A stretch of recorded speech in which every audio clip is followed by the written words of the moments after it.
आज का नया टॉपिक है यूज़ ऑफ नीड, यानी किस तरह से आपका नीड का प्रयोग करेंगे आप। विभिन्न प्रकार के यूज़ होंगे नीड के। आज हम बात कर लेते हैं नीड पर। तो टारगेट विद विक्रांत चैनल पर आज का नया टॉपिक लेकर आए हैं हम नीड। यानी नीड का मतलब होता है ज़रूरत या आवश्यकता है। ज़रूरत या आवश्यकता। यदि वाक्य में ज़रूरत है या आवश्यकता है शब्द आए तो एक वचन करता यानी सिंगुलर नाउन के साथ नीड्स तथा प्लूरल नाउन के साथ नीड का प्रयोग करते हैं। यानी एक वचनकर्ता के साथ आपको क्या लगाना है, नीड्स लगाना है, और बहुवचनकर्ता के साथ आपको नीड लगाना है। तो इसका सिंपल फॉर्मूला है, देखिए बड़ा सिंपल फॉर्मूला है, आप बहुत आसानी से इसको समझ सकते हैं। सबसे पहले आपको सब्जेक्ट लगाना है। सब्जेक्ट के बाद आपको एक वचन होने पर नीड्स लगा देना है, बहुवचन होने पर आपको नीड का प्रयोग करना है। ठीक है, उसके बाद आपको क्या करना, ऑब्जेक्ट लगा देना है अगर ऑब्जेक्ट हो तो। ठीक है, तो आपको ऑब्जेक्ट हो तो ऑब्जेक्ट लगा दीजिए अगर हो तो। जैसे मैं एग्जाम्पल के दे देता हूँ, देखिए विभिन्न प्रकार के। उसे मेरी आवश्यकता है, उसे मेरी आवश्यकता है। तो उसे मेरी आवश्यकता है, सबसे पहले आपको उसे की अंग्रेजी ही लगानी है। उसके बाद एक वचन है तो आवश्यकता की अंग्रेजी आपको नीड्स लगानी है, ही नीड्स मी, और मेरी की अंग्रेजी ऑब्जेक्ट रूप में मी, ही नीड्स मी, उसे मेरी ज़रूरत है, ही नीड्स मी। नेक्स्ट और देख लीजिए एग्जाम्पल।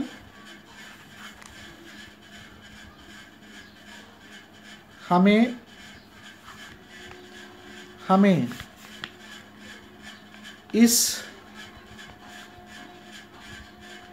इस पुस्तक की ज़रूरत है, हमें इस पुस्तक की ज़रूरत है। तो सबसे पहले आपको करना क्या, हमें इस पुस्तक की ज़रूरत है, तो आपको हमें की अंग्रेजी लगानी है बी बहुवचन हुआ तो हमें लगाना नीड, बी नीड। अब क्या बचा, इस पुस्तक, we need this book, we need this book, हमें इस पुस्तक की ज़रूरत है, हमें इस घर की ज़रूरत है, बी नीड दिस हाउस, हमें इस मकान की ज़रूरत है, बी नीड दिस हाउस, हमें आपकी ज़रूरत है, बी नीड यू। हजार तरीके से, हमें एक जो है कमरे की ज़रूरत है, बी नीड ए रूम। हजार तरीके से आप जो है सेंटेंस को बना सकते हैं, बहुत आसानी से, बड़ी सरलता से आप जो है सेंटेंस बना सकते हैं। तो नीड का प्रयोग आप इस तरीके से देख लीजिए। आवश्यकता है, ज़रूरत है, शब्द आता है तो आपको एक वचन के लिए नीड्स लगाना है और बहुवचन के लिए नीड का प्रयोग करना है। और देख लेते हैं, तुम्हें राम की आवश्यकता है, तुम्हें राम की आवश्यकता है। सबसे पहले आपको तुम्हें की अंग्रेजी लगानी है यू, उसके बाद में नीड लगाना है, यू नीड राम। तो इस तरीके से आप देख रहे हैं कि कितनी सरलता से सेंटेंस आप बना सकते हैं। एक नोट के रूप में एक बात और बताना चाहूँगा आपको। यदि मान लीजिए कि इसमें कोई वर्ब आ जाए, यानी एक वर्ब और आ जाए, इसमें नानी ने दिया हो, तो आपको क्या करना है, उस वर्ब से पहले टू लगा देना है। जैसे मान लीजिए मैं ये कहने लगूं, आपको मेहनत करने की ज़रूरत है, आपको मेहनत करने की ज़रूरत है। तो आपको क्या करना है सेंटेंस में, सबसे पहले आपको की अंग्रेजी सब्जेक्ट में यू लग गई, ज़रूरत की अंग्रेजी यू नीड लगेगी। नीड क्यों लगेगी, क्योंकि बहुवचन है। अब क्या आया, मेहनत करने, तो टू लगा दीजिएगा उस वर्ब से पहले जिसमें नानी ने। You need to work hard, you need to work hard, यानी आपको मेहनत करने की ज़रूरत है। तो आपको मेहनत करने की ज़रूरत है, इस तरीके से आप जो है ये सेंटेंस में यूज़ कर सकते हैं नीड का। मान लीजिए सेंटेंस और दिखा देता हूँ। और देख लीजिए, पेपर पलट लेते हैं एग्जाम्पल के लिए। चलिए पेपर पलट लेते हैं।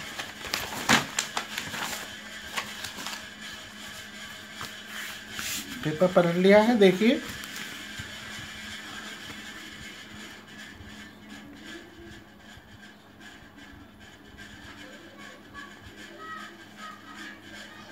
उसे सच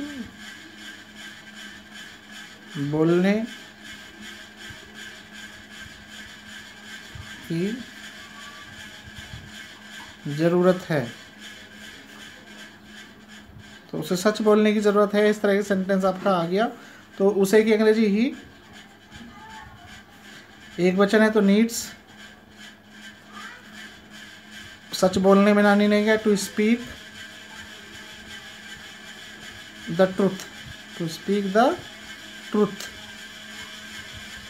तो आप आसानी से इसको बना सकते हैं, he needs to speak the truth, ऐसे सेंटेंस बन जाएगा। ओके, जैसे देखिए, बच्चों को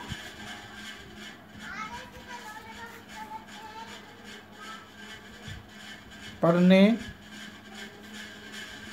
की आवश्यकता है, बच्चों को पढ़ने की आवश्यकता है। तो बच्चों को पढ़ने की आवश्यकता है, तो ऐसी कंडीशन में आपको क्या करना है, सबसे पहले चिल्ड्रन, उसके बाद में नीड,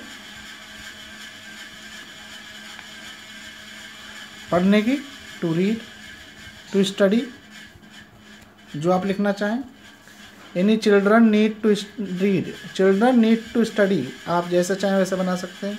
तो इस तरीके से आप एक वचन में नीड्स का प्रयोग कर सकते हैं, बहुवचन में नीड का प्रयोग कर सकते हैं। अब जो मैं बात बताने वाला हूँ उसकी बात को ज़रा ध्यान में रखिएगा।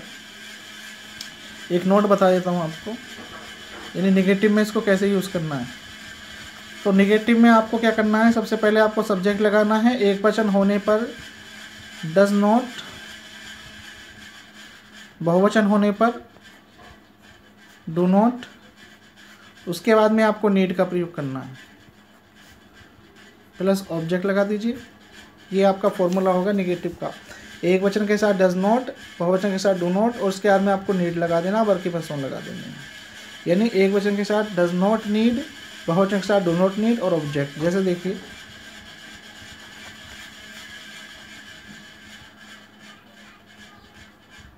आपको बोलने की ज़रूरत नहीं है, नहीं है। तो इस तरीके से आपको क्या करना है, आपको बोलने की ज़रूरत नहीं है, तो आपको की अंग्रेजी यू, उसके बाद में आपने लगाया डू नॉट नीड, यानी यू डू नॉट को डोंट कह सकते हैं शॉर्ट में, you don't need to speak. मैंने एक बात बताई थी, जिस बार में नानी न हो आप टू लगा सकते हैं, you don't need to speak, आपको बोलने की ज़रूरत नहीं है। तो आपको बोलने की ज़रूरत नहीं है, इस तरीके से आप 1000 वाक्य बना सकते हैं। आपको बाहर घूमने की, आपको लॉकडाउन में बाहर घूमने की ज़रूरत नहीं है, you do not need to walk outside in lockdown, 1000 वाक्य बना लेंगे। ठीक है, आपको जो है चीनी खाने की ज़रूरत नहीं है, you don't need to eat sugar. ठीक है, इस तरीके से आप 1000 वाक्य बना सकते हैं। एक के साथ डज नॉट, बहुवचन के साथ डू नॉट लगाना, नीड लगना ही लगना, आवश्यकता की, ज़रूरत की, और जिस बार में नानी नहीं आ जाए उससे पहले आप टू लगा के बना सकते हैं। और देख लीजिए,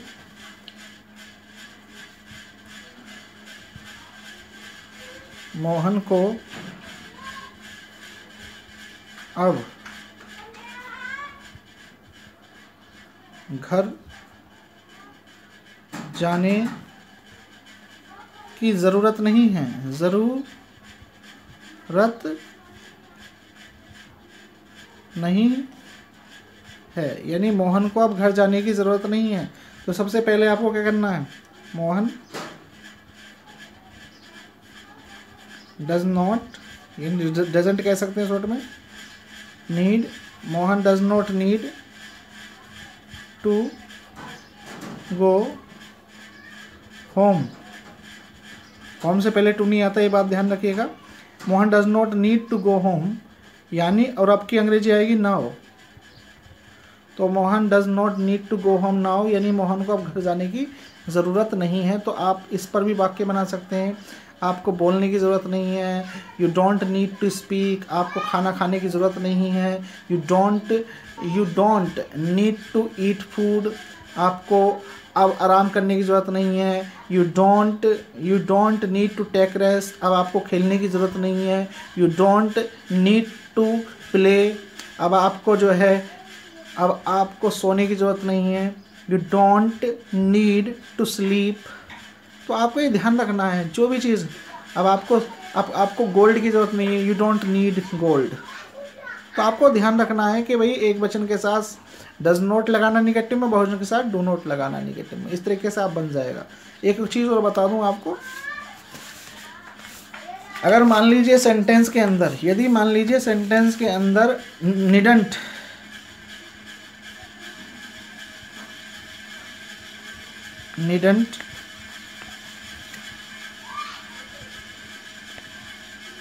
यदि सेंटेंस के अंदर निडंट का प्रयोग हो, निडंट का प्रयोग हो, तो निडंट के बाद जो है टू नहीं आता। यानी निडंट के बाद क्या है, टू नहीं आता। जैसे मान लीजिए आपको बोलने की ज़रूरत नहीं है, अगर मैं इसको निडंट से बनाऊं, या मुझे बोलने की ज़रूरत नहीं है, आई निडंट स्पीक, सेंटेंस ऐसे बनेगा।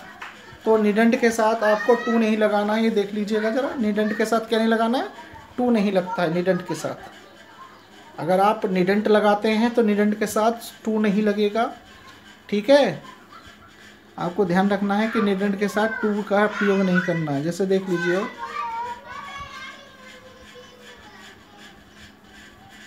यू निडंट गो देयर यानी तुम्हें वहाँ जाने की ज़रूरत नहीं है। जैसा कि आप देख रहे हैं कि नीडंट के साथ टू का प्रयोग नहीं करना है। ओके, तो आप इस वीडियो को देखिए, देखने के बाद पूरा देखिए, साथ ही आप मुझे बताइए कमेंट्स के द्वारा कि ये आपको कैसा लगा। और मैं मानता हूँ कि अब आप नीड पर बहुत सारे वाक्य बना लेंगे इस ऑडियो वीडियो को देखने के बाद, ठीक है। तो ज़्यादा से ज़्यादा इस वीडियो को शेयर करना, लाइक करना, सब्सक्राइब करना मेरे चैनल को। धन्यवाद, थैंक यू वेरी मच। नए वीडियो के साथ मिलूँगा अगले वीडियो में। ओके।